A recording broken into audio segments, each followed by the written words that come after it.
Hello friend, আপনাদের সবাইকে স্বাগত আমার এই ইউটিউব চ্যানেলে। আপনাদের জন্য খুবই ভালো খবর। সিএম স্যার কি ঘোষণা করিলেন সেটা আজকের ভিডিওতে জানবো। নতুন 15 লাখ মহিলায় পাবো অরুণোদয়, আর নেক্সট 25,000 টাকা কর দিব। ভিডিওটি ভালো লাগলে অবশ্যই লাইক, শেয়ার এবং সাবস্ক্রাইব করবেন। তো চলুন দেরি না করে আজকের এই ভিডিওটি শুরু করি। পাক্কা ভাল লাগিব। এইবাৰ আপোনালোকে 10,000 হৈ গল। এইবাৰ আপোনালোকক আমি 25,000 টকাকৈ দিয়াৰ ব্যৱস্থা কৰিম। মই কি কলো, যোনে অৰুণোদয় পোৱা নাই সকলোৱে অৰুণোদয় পাব, হ'ব? আৰু যোনে আগতে 10,000 পাইছে এইবাৰ পুতুং কৰি 25,000 আহি যাব, হ'ব? 100 টকা দালি, চেনি, নিমখ দিলো। এইবাৰ আমি নতুনকৈ কি লগত লগাই দিম? কি লগাই দিম? আধা লিটাৰ নে 1 লিটাৰ? পুৰা 1 লিটাৰ। বাপৰে, সঁচাই লাগিব নে 1 লিটাৰ? তাৰ মানে চাউল পালো, দালি পালো, চেনি পালো, নিমখ পালো, লগত আমি 1 লিটাৰ মিঠাতেলো পালো। হল 25,000 পালো, লগত এইবিলাক বিনামূলীয়াকৈ পালো। আৰু এটা মই এইবাৰ আপোনালোকক কাম কৰি দিম। আমাৰ যে ল'ৰা ছোৱালীয়ে পঢ়ে, আমি নিযুত মইনা দিলো, নিযুত বাবু দিলো, কিন্তু এইবাৰ মই নিযুত বাবু বঢ়াই দিম, নিযুত মইনাও বঢ়াই দিম। ল'ৰা ছোৱালীৰ পঢ়াৰ খৰচ দেউতাক মাকে ল'ব নালাগে, সব মামাই ল'ব। ভাল হ'ব নে বেয়া হ'ব? ভাল হ'ব। আৰু এটা আমাক কি লাগিব? যিসকলে ঘৰ নাই পোৱা তেওঁলোকক এইবাৰ ঘৰ লাগিব। মই ঠিক মনত আছে নে নাই মোৰ? তাৰ মানে এইবাৰ আমি বিজেপিক ভোট দিম, 2 লাখ ল'ৰা ছোৱালীয়ে চাকৰি পাব। কিন্তু মোৰ এটা কণ্ডিশ্যন আছে। এইবাৰ চাকৰি পাওঁতে মই ল'ৰা ছোৱালীক কম, চাকৰি পোৱাৰ এবছৰৰ ভিতৰত বোৱাৰী ঘৰত আনিবই লাগিব, হ'ব? নহলে মাক বাপেকে ৰখি থাকে, বিয়া নাপাতে আজিকালি। সেইকাৰণে 1 বছৰৰ ভিতৰত বিয়া পাতিব লাগিব, হ'ব? সেইটো আজি এইবাৰ একদম লিখি দিম। আৰু লগতে আৰু এটা কি কৰিব লাগিব? 2 লাখ ল'ৰা ছোৱালীয়েতো চাকৰি পালে, কিন্তু চাকৰি নাই পোৱা, ব্যৱসায় বাণিজ্য কৰিব খোজে, তেওঁলোকক আমি কি কৰিম? এই বছৰ চাকৰি নোপোৱা বা চাকৰি কৰিব নোখোজা, ব্যৱসায় কৰিব ল'ৰা ছোৱালীবিলাকক আমি 2 লাখ টকাকৈ দিলো। কিমানত দিলো? 1 লাখ ল'ৰা ছোৱালীক দিলো। নগাঁৱত কিমানে পালে? 700 পালে। মই যেতিয়া আশীৰ্বাদ যাত্ৰাত গলো, মোক ল'ৰা ছোৱালীবিলাকে ৰখাই কয় যে মামা আপুনি দিয়া টকা দি আমি এইখন দোকান পাতিছো। কালি মই সৰুপেটাত আছিলো, বৰপেটা জিলাৰ বজালী জিলাৰ। আশীৰ্বাদ যাত্ৰাত মোক এজনী ছোৱালীয়ে ক'লে যে মামা আপোনাৰ 1 লাখ টকাটো দি মই কাপোৰৰ দোকানখন খুলিছো। মনটো ভাল লাগি গ'ল।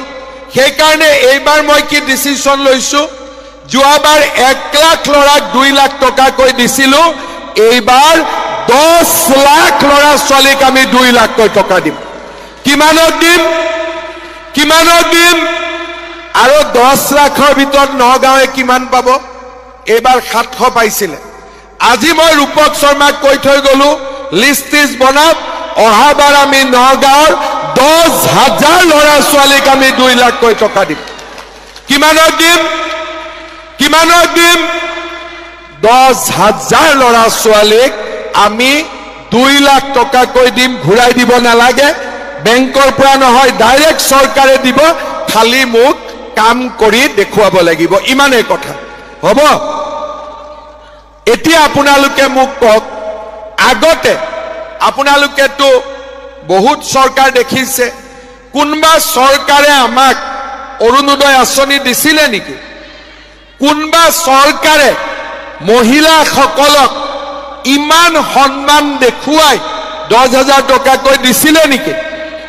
কোনোবা চৰকাৰে আগতে 1 টকাও ঘোষ নোলোৱাকৈ 1,65,000 ল'ৰা ছোৱালীক চাকৰি দিছিলে নেকি? কোনোবা চৰকাৰে আগতে 100 টকা দালি তেল চেনি দালি নিমখ চেনি দিছিলে নেকি? কোনোবা চৰকাৰে আগতে বিনা পইচাত চাউল দিছিলে নেকি? কোনোবা চৰকাৰে আগতে আমাৰ স্বাস্থ্যৰ কাৰণে আয়ুষ্মান ভাৰত দিছিলে নেকি? কোনোবা চৰকাৰে আগতে আমাক কৃষক সন্মান নিধি দিছিলে নেকি? কোনেওতো দিয়া নাছিলে। কোনে দিলে এতিয়া? কোনে দিলে? কোনে দিলে? তেতিয়ালে আমি কি কৰিব লাগিব? 9 তাৰিখে আকৌ কাক ভোট দিব লাগিব? 9 তাৰিখে কাক ভোট দিব লাগিব? এতিয়া আপোনালোকে মোক কওক, নগাঁৱত আগতে দুৰ্লভ চমুৱা MLA আছিল আৰু এতিয়া ৰূপক শৰ্মা MLA। ৰূপক শৰ্মাই যিমান নগাঁৱৰ কাৰণে কাম কৰিলে তাৰ 10%টো কংগ্ৰেছৰ দিনত হৈছিলে নেকি?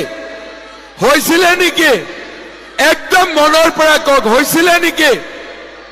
মইতো নিজে দেখিছো ইমান ডাঙৰ বৰদোৱা ক্ষেত্ৰ, ভূপেন হাজৰিকা সমন্বয় ক্ষেত্ৰ, আমাৰ নগাঁৱত ৰিভাৰ ফ্ৰণ্ট, ৰাস্তা ঘাট, স্কুল কলেজ, যিমান কাম নগাঁৱত হৈছে আগতে কংগ্ৰেছে কৰিব পাৰিছিলে নেকি?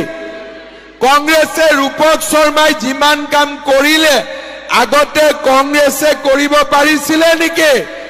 আমি কাক ভোট দিব লাগিব? আমি কাক ভোট দিব লাগিব? ৰূপক শৰ্মাক দিব লাগিব। দিম নে নিদিম? পিছে চবে দিব? কোনে কোনে ৰূপক শৰ্মাক ভোট দিব? হাত উঠাওকচোন। বাপৰে, চবে দিব? ভোটটো কিয় দিব লাগে জানেনে? ভোটটো হৈছে এটাটো ইলেকশ্যনত জিকে, কিন্তু ভোটটো হ'ল মানুহৰ আশীৰ্বাদ।